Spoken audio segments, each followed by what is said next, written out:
90.4 அலைவரிசையில் இது கொங்கு சமுதாய வானொலி.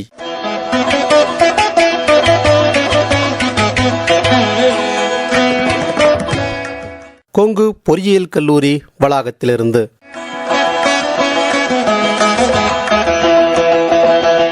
கொங்கு சமுதாய வானொலி 90.4 இப்பொழுது உங்களுக்காக வரவிருக்கும் நிகழ்ச்சி ஆன்றோர்களுக்கான சிறப்பு விழிப்புணர்வு நிகழ்ச்சியான அனுபவ்.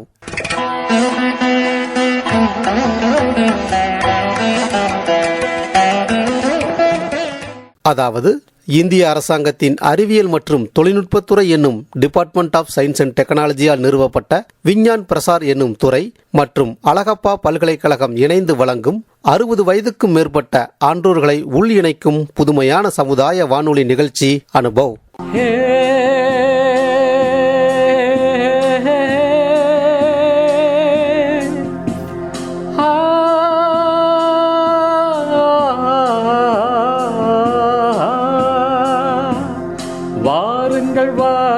தோழர்களே, எங்கள் முதிய தலைமுறையின் புதிய இளைஞர்களே, வாருங்கள் வாருங்கள் தோழர்களே, எங்கள் முதிய தலைமுறையின் புதிய இளைஞர்களே. நமக்கென ஒரு உலகம், நமக்கென ஒரு வாழ்க்கை, வயது கூட வெறும் எந்தா, இங்கு வாழ்க்கையே ஜாலி வந்தா. வாருங்கள் வாருங்கள் தோழர்களே, எங்கள் முதிய தலைமுறையின் புதிய இளைஞர்களே. 25 செய்தோம் புரட்சி, 65 எதற்கு அயற்சி, 25 செய்தோம் புரட்சி, 65 எதற்கு அயற்சி. எழுச்சியோடு ஓடி வாங்க, ஆடலாம் பாடலாம், நம் தனித்திறனை காட்டலாம், பாடல் பாடி மகிழ்ச்சியோடு தலையாட்டலாம். அறிவியல் அறிந்து கொள்வோம், வானியல் தெரிந்து கொள்வோம், விண்வெளியில் கூட வீடு கட்டி வாழலாம்.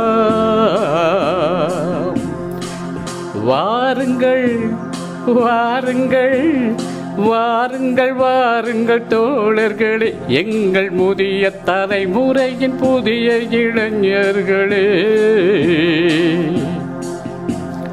தள்ளாத வயதை தடை செய்வோம், தளராத மனத்தோடு நடை செய்வோம், 1000 உண்டிங்கு அனுபவங்கள் அள்ளி வழங்கிடுவோம்.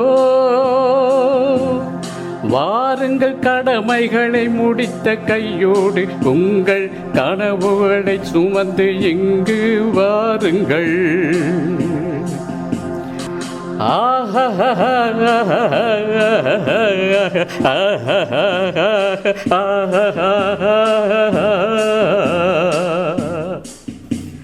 La la la la la la la la la la la la இந்நிகழ்ச்சியின் மூலம் அறிவியல் துறையில் சாதனை படைத்த ஆன்றோர்களின் அனுபவங்கள் மற்றும் அறிவியல் துறையில் கைதேர்ந்த வல்லுநர்களின் புது அறிவு மற்றும் பொது அறிவுகளை மூத்த குடிமக்களுடன் பகிர்ந்து கொள்ளும் முயற்சியே இந்த நிகழ்ச்சி. நிகழ்ச்சி ஆக்கம், ஊக்கம் மற்றும் வழிகாட்டல் டாக்டர் ஆர் ஸ்ரீதர். வடிவமைப்பு செயலாக்கம் அழகப்பா பல்கலைக்கழகத்தின் டீன் டாக்டர் ஆர் முருகன். நிகழ்ச்சி ஒருங்கிணைப்பு கொங்கு சமுதாய வானொலி நிலைய இயக்குனர் முனைவர் எஸ் மகேஸ்வரன். தயாரிப்பு அறிவிப்பாளர் பாலசுப்ரமணியம்.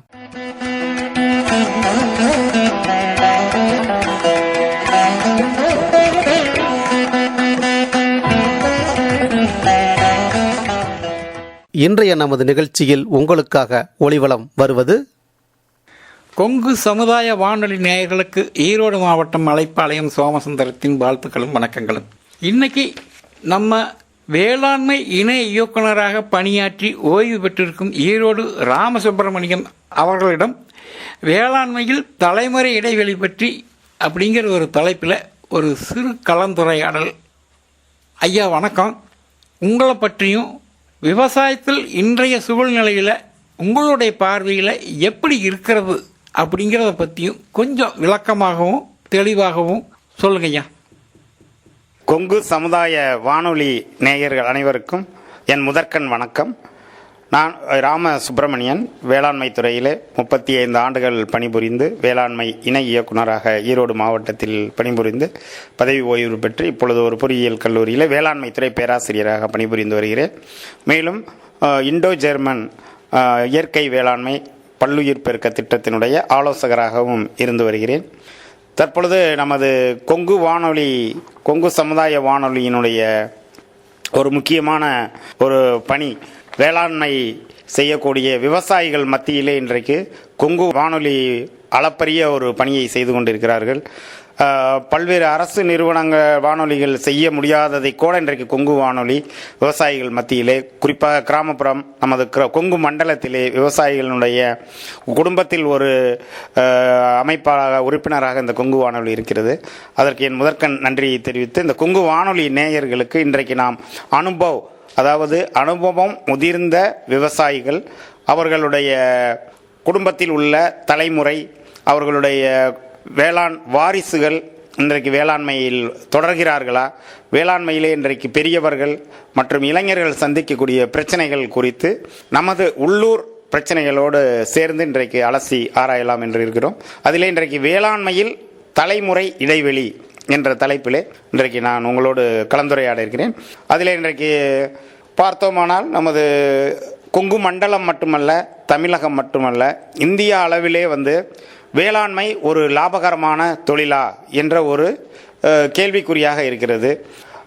வேளாண்மை பிற தொழில்களைப் போல ஒரு அங்கீகாரம், அக்ரிகல்ச்சர் இஸ் அன் இண்டஸ்ட்ரி அப்படின்னு சொல்கிறாங்க. ஆனால் அதுக்கு இதுவரைக்கும் ஒரு அங்கீகாரம் கிடைக்கவில்லை. அது நம்ம இன்னைக்கு அன்றாட வாழ்க்கையில் பார்த்தாலே தெரியும். இன்றைக்கு நமது இளைஞர்கள் எல்லாம் எங்கே ஓடுகிறார்கள்? கணிப்பொறியை நோக்கி ஓடுகிறார்கள். இன்றைக்கு கொரோனா இருப்பதனால் மேலை நாட்டு மோகம் கொஞ்சம் தணிந்திருக்கிறது. இல்லை என்றால் இன்றைக்கு ஆகாய விமானத்தில் பறந்த வண்ணம் இருப்பார்கள். அது தவிர்க்கப்பட்ட காரணத்தினால் இன்றைக்கு இளைஞர்கள் இங்கே ஒர்க் ஃப்ரம் ஹோம் என்று வீட்டிலே உட்கார்ந்து வேலை செய்து கொண்டிருக்கிறார்கள். அந்த அளவுக்கு இன்றைக்கு நம்ம அது இளைஞர்களிடம், அடுத்த தலைமுறையிடம் செல்ல முடியாத அளவிற்கு என்னதான் பிரச்சனை இந்த விவசாயத்தில் என்று பார்த்தால் ஏராளமான பிரச்சனைகள் இருக்கிறது. அதற்கெல்லாம் தீர்வு உண்டா என்றால் நிச்சயம் ஒன்று. ஒவ்வொரு பிரச்சனைக்கும் ஒரு தீர்வு இருக்கிறது. இன்றைக்கு விவசாயிகள், முதியவர்கள், குறிப்பாக கடந்த தலைமுறையை கடந்தவர்கள், 50-60 வயதிற்கு மேல் உள்ளவர்கள் அதிகம் பேர் இன்றைக்கு வேளாண்மையை தொட்டுக்கொண்டு இருக்கிறார்கள் என்று சொல்ல வேண்டும். அவர்களுடைய நிலை என்னவென்றால் புலிவாலை பிடித்தது போல ஆகிவிட்டது. விடவும் முடியாது, விட்டால் வேறு தொழிலுக்கும் போக முடியாது. உள்ளூரிலே இன்றைக்கு வேளாண்மை செய்யாமல் தரிசாக போட்டுவிட்டால் மாமன், மச்சான், அக்கம் பக்கம், பங்காளி எல்லாம் கேள்வி பண்ணுவார்களே என்ற ஒரு கௌரவத்திற்காகவாவது இன்றைக்கு விவசாயத்தை செய்ய வேண்டிய ஒரு கட்டாய சூழ்நிலைக்கு விவசாயிகள் தள்ளப்பட்டிருக்கிறார்கள்.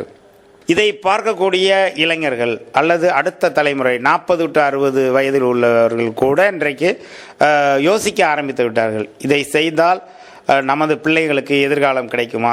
இன்றைக்கு ஏன் இந்த சமுதாய பிரச்சனையாக இந்த விவசாயம் மாறி இருக்கிறது? இதை நாம் பெரிய அளவிலே அரசாங்கம், எல்லாத்தையும் நாம் அரசாங்கத்தை குறை சொல்ல முடியாது. நாமே இன்றைக்கு சமுதாயத்தில் ஒரு பெரிய முற்றுப்புள்ளிகளாக, ஒரு தடை கற்களாக இருக்கிறோம். இன்றைக்கு ஒரு விவசாயம் படித்த இளைஞர்கள், குறிப்பாக நமது கொங்கு மண்டலத்திலே பார்த்தால் முற்காலத்திலெல்லாம் முதிர்கன்னிகள் என்பார்கள்.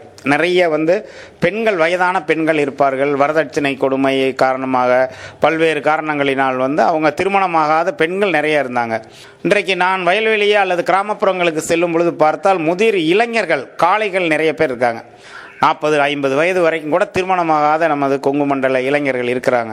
அதுக்கு காரணம் என்னன்னா, நம்ம பகுதியில் உள்ள பெண்கள், அவர்கள் விவசாயம் செய்தால் அவர்களை மணந்து கொள்வதற்கு தயாராக இல்லை.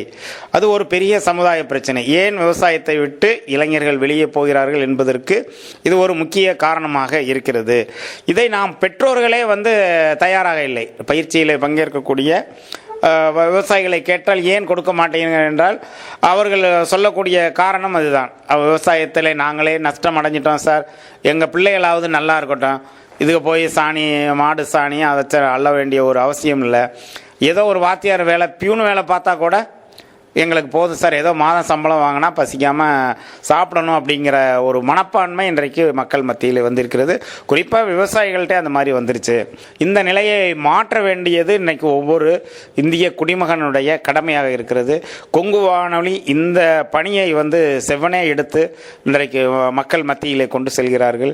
இந்த வானொலி செய்தியை கேட்கும் ஒவ்வொருவரும் நாம் யோசிக்க வேண்டும். ஒவ்வொருவரும் வாரம் ஒரு முறையாவது ஃபேமிலி பார்லிமெண்ட் என்று சொல்லக்கூடிய குடும்ப பாராளுமன்றம் அப்படின்னு சொல்லுவோம். அதாவது நம்ம சட்டசபையில் நடக்கிறதையும் டெல்லியில் நடக்கக்கூடியதையும் உலக நாடுகள் நடக்கிறதெல்லாம் விவாதிக்கிறோம். பேப்பரை பார்க்குறோம், நியூஸை பார்க்குறோம், தொடர்ந்து பார்க்கக்கூடிய சீரியல்களுக்கு இடையில் இதை கூட விவாதிக்கிறோம்.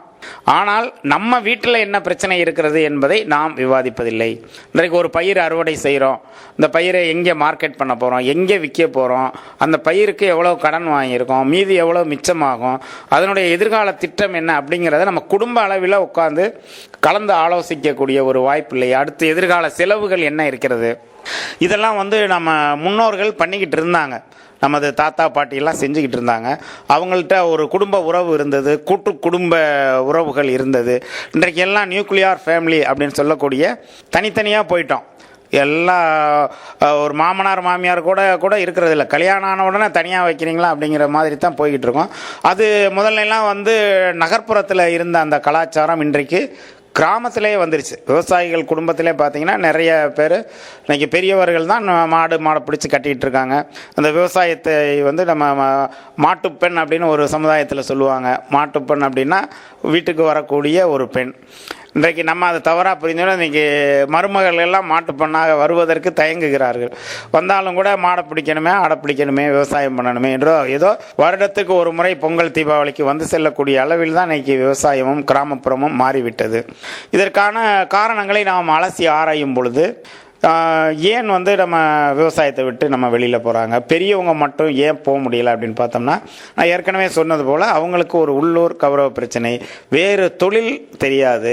அதோடு இது ஒரு சுதந்திரமான தொழில். நம்ம இந்தியாவை பொறுத்தளவில், குறிப்பாக தமிழகத்தை பொறுத்தளவில், நம்ம கொங்கு மண்டலத்தை பொறுத்தளவில் ஒரு அடிமை தொழிலாக செய்வதற்கு பெரியவர்கள் விரும்பவில்லை. இன்னொருத்தண்டு போய் கையை கட்டிட்டு வேலை செய்கிறதா அப்படிங்கிற, நமக்கு தோட்டம் இருக்குது, நம்ம காடு இருக்குது, நம்ம அதில் உழுதுக்கலாம், நினச்சா தூங்கி எந்திரிச்சிக்கலாம், கயிற்றுக்கட்டில் படுத்து எந்திரிச்சா அந்த மாதிரி சுகம் கிடைக்கும், கஞ்சி குடிச்சிக்கலாம். அங்கே போய் இன்னொருத்தண்ட வேலை பார்த்து கையை கட்டிட்டு நிற்கணுமே அப்படிங்கிற ஒரு நிலை இன்றைக்கி பெரியவர்கள் மத்தியில் இருந்தது. ஆனால் நாம் இன்றைக்கு இளைஞர்களை பற்றி யோசிக்கும் பொழுது அந்த மாதிரியான ஒரு சூழல் இல்லை. கஷ்டப்படக்கூடாது, வெயிலிலே நின்று வேலை செய்யக்கூடாது. படித்த இளைஞர்களும் சரி, படிக்காத இளைஞர்களும் சரி, யுவதிகளும் சரி. இன்றைக்கு திருப்பூர்லேருந்து பஸ் வருது, காலையில் பார்த்தீங்கன்னா ஊரில் படிக்காத பெருசு சிறுசு எல்லாம் பஸ்ஸில் ஏறி போட்டு கொண்டு போயிடுறாங்க. ஃபேக்ட்ரிகளை கொண்டு போய் போட்டு பூ கொடுக்குறாங்க, பிஸ்கட் கொடுக்குறாங்க, காப்பி கொடுக்குறாங்க, ஏசி உள்ள வேலை 300 400 கொடுத்து திருப்பி கொண்டாந்து வீட்டிலே வேன்லேயோ பஸ்ஸில் இறக்கி விட்றாங்க. இதைத்தான் ஒயிட் காலர் ஜாப்னு சொல்லுவோம், அழுக்கப்படாத சட்டை போட்டிருக்கக்கூடிய வேலை அப்படின்னு சொல்கிறோம். இதை இன்றைக்கி எல்லோரும் விரும்ப ஆரம்பிச்சிட்டோம். இதனால் இன்றைக்கி விவசாயத்துக்கு என்ன பாதிப்பு அப்படின்னு பார்த்தோம்னா, உள்ளூரில் வேளாண்மை செய்ய தொழிலாளர்கள் இல்லாமல் போயிட்டாங்க. அக்ரி லேபரர் என்று சொல்லக்கூடிய விவசாயத்திற்கான இளைஞர்கள், அதாவது குறிப்பாக இளைஞர்கள் தான் நிறைய வேலை செய்வாங்க. வயதானவர்கள் ஓரளவு வேலை செய்ய முடியும், அவங்களுடைய அனுபவத்தை பகிர்ந்து கொள்ள முடியும்.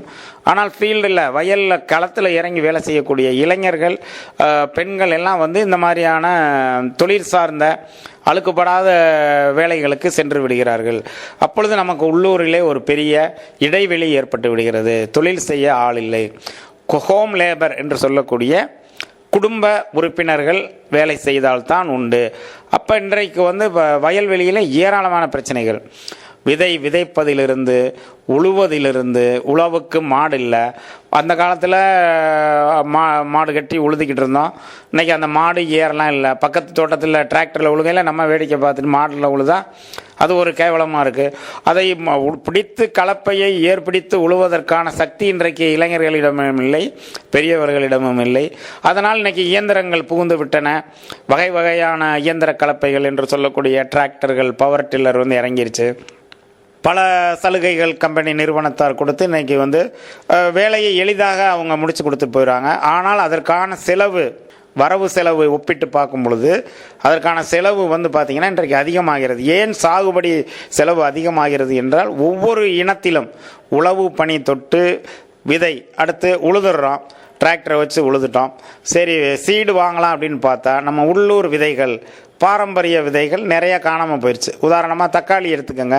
இன்றைக்கி தக்காளியில் வந்து நம்ம மார்க்கெட்டில் வாங்குகிற தக்காளியை எடுத்து அந்த விதையை எடுத்து போட்டிங்கன்னா முளைக்காது, முளைச்சாலும் பூக்காது, பூத்தாலும் காய்க்காது. ஏன்னா பூரா வீரிய ஒட்டு ரக விதைகள் வந்துருச்சு. அப்போ நம்ம என்ன செய்யணும், நம்ம பாரம்பரிய ரகங்களான மருதம், பிகேஎம் 1 போன்ற தக்காளியெல்லாம் நிறைய இருந்தது. அதெல்லாம் இன்றைக்கி வந்து அதில் ரசம் வச்சு குடித்தா நல்லா இருக்குன்னு இன்னும் பெரியவங்க வந்து சொல்கிறத நம்ம கேட்குறோம். ஆனால் அது ஒரு கேள்வி ஞானமாக தான் நம்ம கேட்க முடியாது. அதனுடைய சுவையை அனுபவித்து பார்த்தவங்களுக்கு தான் தெரியும். அந்த விதை உள்ள தக்காளி நாட்டு ரகம் அது இன்றைக்கி சந்தையிலே இல்லாமல் போயிடுச்சு. ஆனால் அதே போல் நாட்டு தக்காளி போல் ஹைப்ரிட் தக்காளி கிடைக்குது நமக்கு.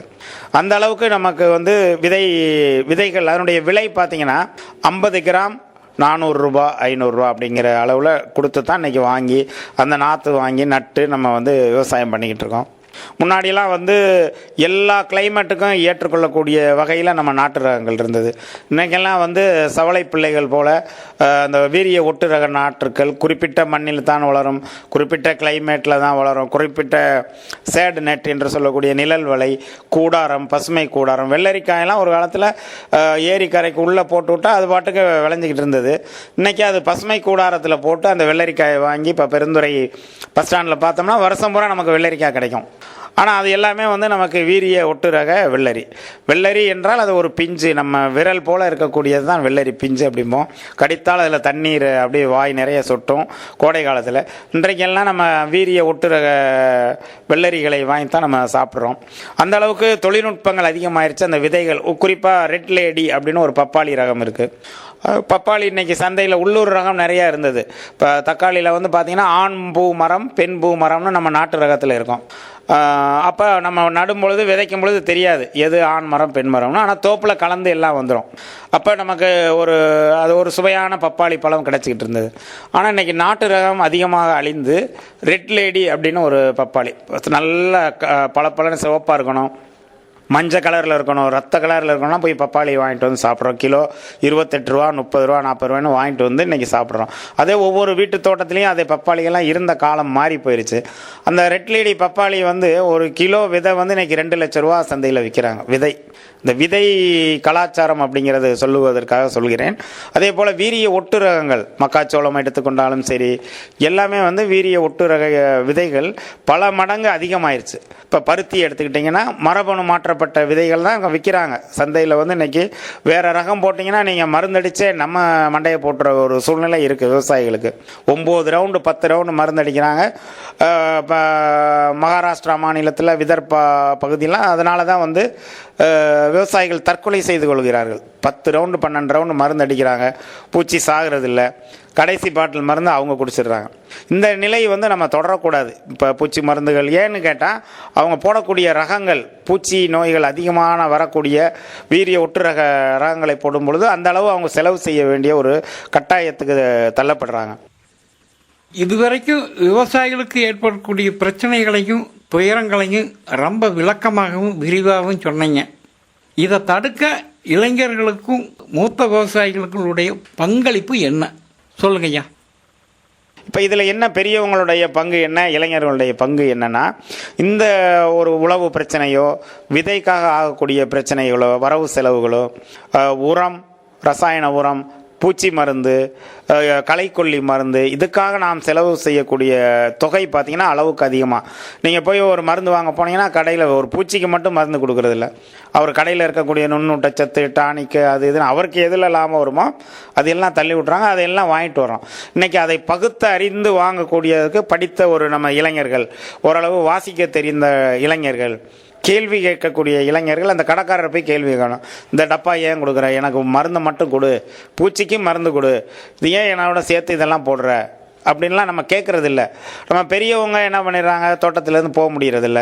அப்போ நம்ம இளைஞர்களை நம்பும்பொழுது அவங்களும் போய் ஏதோ ஒரு சிட்டையை கொடுக்குறாங்க, அவங்க கொடுக்குறத வாங்கிட்டு பில்லை கொடுத்துட்டு வரோம். இதனால் என்ன ஆகுதுன்னா நம்ம அது சாகுபடி செலவு அடுத்தடுத்த உழவுலையும் செலவு அதிகமாகுது, விதை வாங்குறதுலேயும் செலவு அதிகமாகுது, களைக்கொல்லி மருந்தோ அல்லது பூச்சிக்கொல்லி மருந்தோ ரசாயன உரங்கள்லாம் இன்றைக்கி பல மடங்கு அதிகமாயிருச்சு. இதெல்லாம் தவிர்க்க முடியாத விவசாயத்தில் தவிர்க்க முடியாத இன்றைக்கி ஒரு இடுபொருட்களாக மாறிவிட்டது.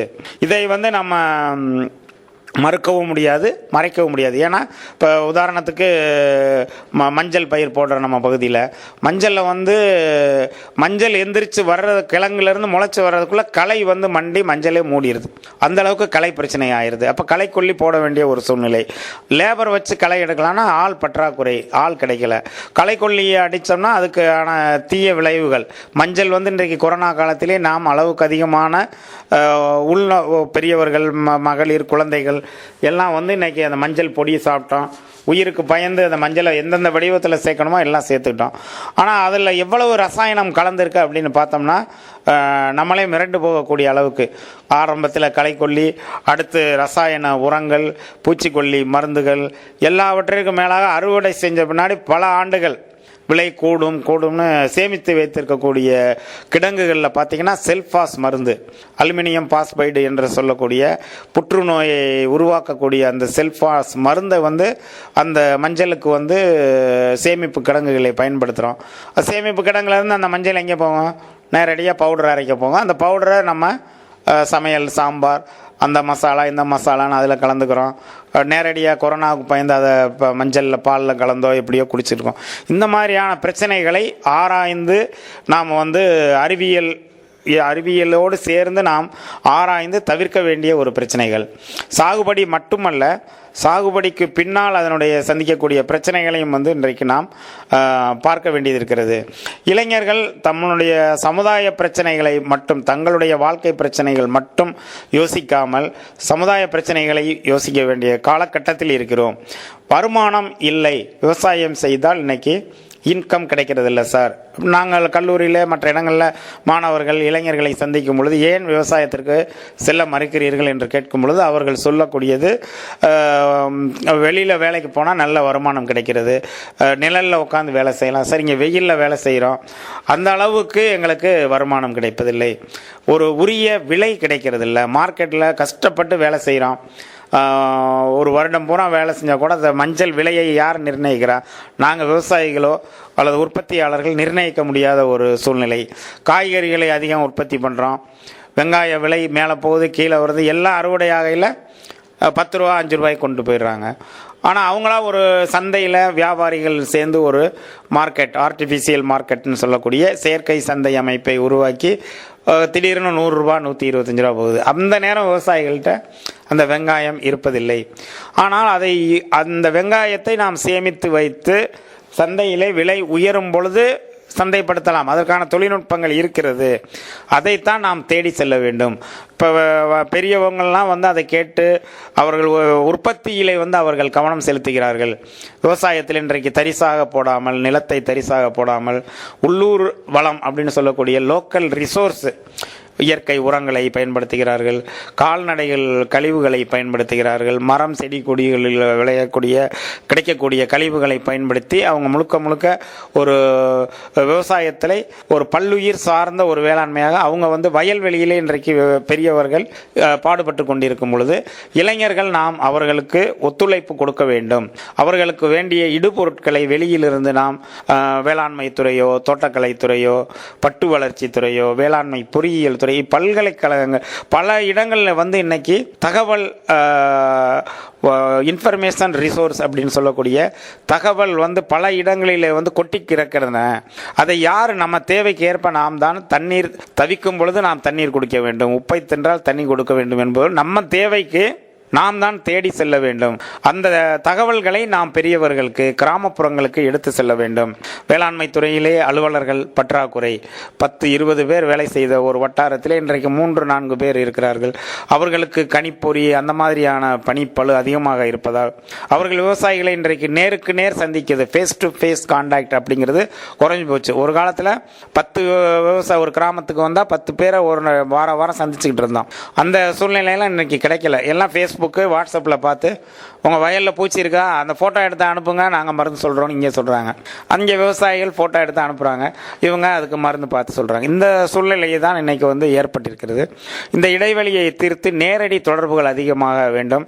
அந்த இளைஞர்கள் பெரியவர்களுக்கு உதவி செய்வதற்கு ஒரு ஏணியாக, தோணியாக, ஒரு படிக்கட்டுகளாக வந்து மாற வேண்டும். அது அரசாங்கத்தையோ வேறு யாரையுமே நம்ம குறை சொல்லக்கூடாது.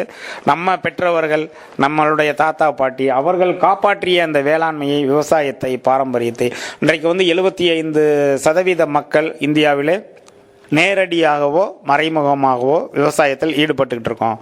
இதில் வந்து 40% பார்த்தா இன்றைக்கி முதியவர்கள் தான் வந்து இருக்கிறாங்க. இளைஞர்கள் வந்து இதில் மிக மிக குறைவாக, ஒரு 10%த்திற்கும் குறைவாக. இப்போ உதாரணமாக ஒரு 50 விவசாயிகளுக்கு நாங்கள் பயிற்சி நடத்தினோம் அப்படின்னு பார்த்தா ஒரு 4 பேர் 5 பேர் கூட இளைஞர்கள் வர்றதில்லை. அந்த பயிற்சிக்கு புறா பெரியவங்க தான் வர்றாங்க. அவங்களும் வந்து பால் பீச்சை போகணும் சார், நம்ம அந்த கறவையை அவங்க ஞாபகமெல்லாம் வந்து இங்கே பயிற்சியில் இருக்கிறது இல்லை. மாட்டை ஞாபகம் இருக்கும், மாடை அவுத்து விட்டு வந்துட்டேன் சார், அங்கே போகணும் சார். அப்போ வந்து அவங்க அந்த மாதிரி அக்கறையில் இருக்கும் பொழுது இளைஞர்கள் தானாக முன் வர வேண்டும். இன்றைக்கி கணிப்பொறி யுகத்தில் இருக்கிறோம் எல்லாரும். யாரை பார்த்தாலும் எங்கே கல்லூரினாலும் சரி, வெளிப்புறங்களினாலும் சரி, இளைஞர்கள்னாலும் சரி, செல்ஃபோன்லேயே வந்து நம்ம முடங்கி கிடைக்கின்றோம். நம்மளுடைய வாழ்க்கையை அடகு வைத்து விட்டோம். அதிலிருந்து கொஞ்சம் வெளியில் வரணும். இன்றைக்கு பெண்கள் கூட நிறைய இடங்களில் வந்து விவசாயத்திற்கு வந்திருக்காங்க. பத்திரிகையில் ஒரு செய்தியாக வருகிறது. விவசாயத்தை நாம் வாழ்க்கையாக செய்து கொண்டிருந்த விவசாயம் இன்றைக்கு செய்தியாக ஒரு இளைஞர் படித்து விட்டு வந்து விட்டார், ஒரு கணிப்பொறி என்ஜினியர் வந்து விவசாயம் செய்கிறார் என்பது பல பத்திரிகைகள் செய்தியாக வர அளவுக்கு விவசாயம் வந்து நம்மை விட்டு தூரத்திலே சென்றுகிறது.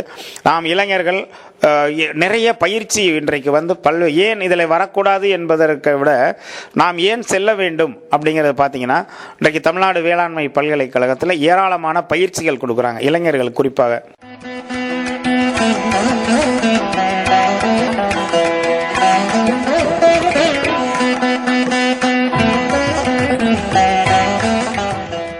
கொங்கு சமுதாய வானொலி 90.4 நாம் இதுவரையில் கேட்டது ஆன்றோர்களின் அனுபவங்களை பகிர்ந்து கொள்ளும் ஆன்றோர்களுக்கான சிறப்பு நிகழ்ச்சியான அனுபவ். அதாவது இந்திய அரசாங்கத்தின் அறிவியல் மற்றும் தொழில்நுட்பத்துறை என்னும் டிபார்ட்மெண்ட் ஆஃப் சயின்ஸ் அண்ட் டெக்னாலஜியால் நிறுவப்பட்ட விஞ்ஞான் பிரசார் என்னும் துறை மற்றும் அழகப்பா பல்கலைக்கழகம் இணைந்து வழங்கும் 60 வயதுக்கும் மேற்பட்ட ஆன்றோர்களை உள் இணைக்கும் புதுமையான சமுதாய வானொலி நிகழ்ச்சி அனுபவ்.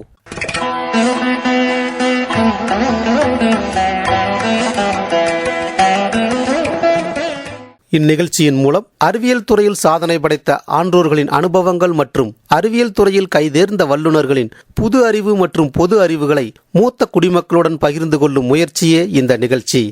அந்த வகையில் இன்று நாம் இதுவரையில் கேட்ட நிகழ்ச்சி ஈரோடு மாவட்டத்தில் வேளாண்மை இணை இயக்குநராக பணியாற்றி ஓய்வு பெற்ற திரு ராமசுப்பிரமணியம் அவர்களிடம் வேளாண்மையில் தலைமுறை இடைவெளி என்ற கருத்தினை மையமாக கொண்டு நடத்தப்பட்ட கலந்துரையாடல் நிகழ்ச்சியின் வானொலி தொகுப்பு. இந்நிகழ்ச்சியில் உடன் உரையாடியவர் ஈரோடு மாவட்டம் மலைப்பாளையம் பகுதியைச் சேர்ந்த திரு சோமு அவர்கள். இதனுடைய தொடர்ச்சியினை நாளைய நிகழ்ச்சியில் நாம் கேட்கலாம் நேயர்களே.